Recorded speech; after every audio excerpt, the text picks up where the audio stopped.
Io mi presento e voglio un grande applauso per Bernadette con il suo show.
Allora, cosa dire di una bellezza così?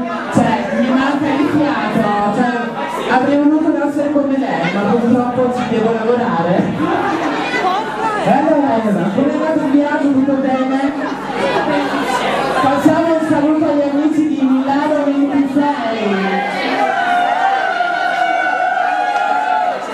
Un applauso e noi guarda che